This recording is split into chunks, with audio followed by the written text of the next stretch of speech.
నంద్యాల జిల్లాలోని ప్రసిద్ధ పుణ్యక్షేత్రం కొండగట్టు ఆంజనేయస్వామి ఆలయంలో కార్తీక మాసం శుక్లపక్షంలో శనివారం, మంగళవారం సందర్భంగా విశేష పూజలు, ఆర్చనలు ఘనంగా నిర్వహించారు.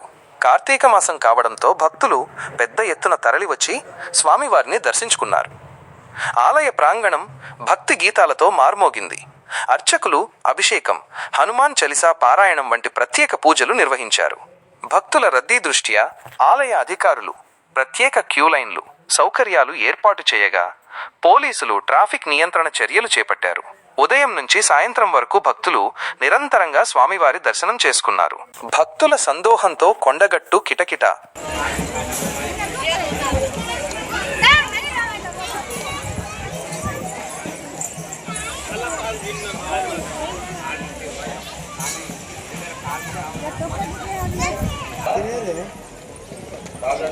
ముఖ్య గమనిక, చెప్పులు వేసుకొని రాజగోపురం ముందుకు వెళ్ళకూడదు. ఇట్టి విషయాన్ని భక్తులు గమనించగలరు.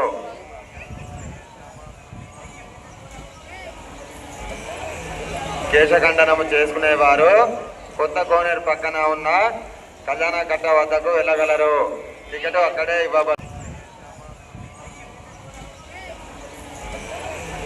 కేశఖండనము చేసుకునేవారు కొత్త కోనేరు పక్కన ఉన్న కళ్యాణ కట్ట వద్దకు వెళ్ళగలరు. టికెట్ అక్కడే ఇవ్వబడు.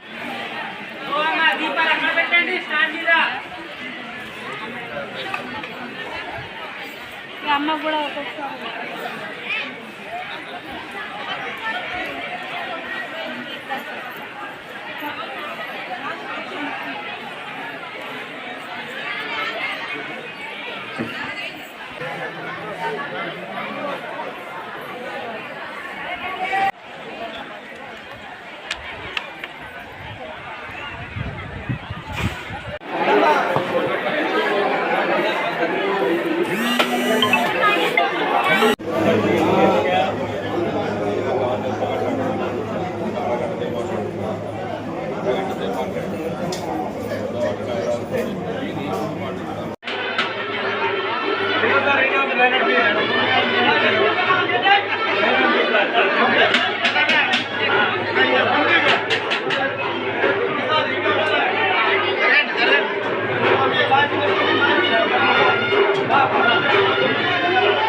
కొండగట్టు నివాసిని సర్వలోక శరణ్యాయ ఆంజనేయాయ మంగళం. తెలంగాణ రాష్ట్రంలో ప్రసిద్ధ పుణ్యక్షేత్రం కొండగట్టు ఆంజనేయ స్వామివారి క్షేత్రం.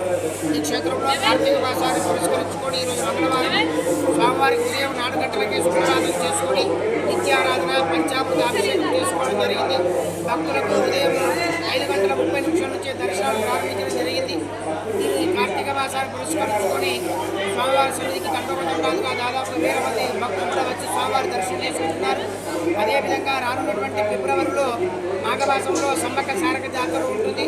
సమ్మక్క సారలమ్మ జాతర పురస్కరించుకొని కూడా ప్రతి ఒక్క భక్తులు కూడా మొట్టమొదట వేములవాడ రాజరాజేశ్వర స్వామిని, కొండగట్ట ఆంజనేయ స్వామి దర్శనం చేసుకున్న తర్వాతనే సమ్మక్క పోయడం అనేది తెలంగాణలో ఒక ఆచారంగా వస్తుంది కనుక దానిలో దృష్టిలో ఉంచుకొని కూడా అందరూ కూడా నిన్నటి రోజున సోమవారం వేములవాడలో దర్శనం చేసుకొని ఈరోజు మంగళవారం కూడా స్వామివారి సన్నిధికి వచ్చి దర్శనం చేసుకుంటున్నారు. వారికి కావలసినటువంటి పూజా కైంకర్యాలన్నీ కూడా ఏర్పాటు చేస్తున్నారు. కాబట్టి భక్తులందరూ కూడా కొండకు వచ్చి స్వామివారి దర్శనం చేసుకుని ఆంజనేయ స్వామివారి అభయాధిమైన కృపకు పాత్రలు కావాల్సిందిగా కోరుతున్నాం. జై శ్రీరామ్, జై హనుమాన్.